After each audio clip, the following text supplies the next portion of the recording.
Je te regarde arpenter le périmètre de la perte, frénétique, les mains tremblantes, cherchant n'importe quoi, une distraction, un devoir, une nouvelle habitude, pour boucher le trou qui s'est ouvert dans ton monde.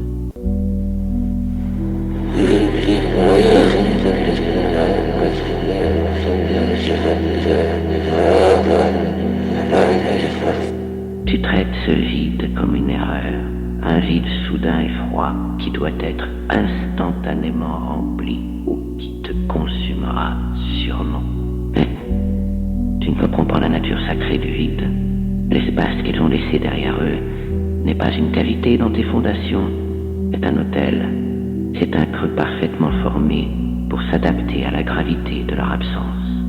Précipiter la guérison, masquer la fissure avec un bruit hâtif ou une connexion superficielle, c'est profaner la pureté de ce qui fut.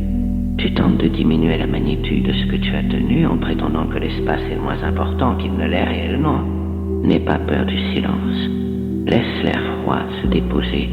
Laisse la lumière traverser les nouvelles brèches créées dans ta structure. Cette douleur n'est pas la preuve de ton échec, mais la preuve de ta capacité de profondeur. C'est la mémoire manifestée, exigeant que tu fasses une pause et que tu mesures son poids. Je te le dis, l'univers utilise souvent le vide pour préparer le terrain.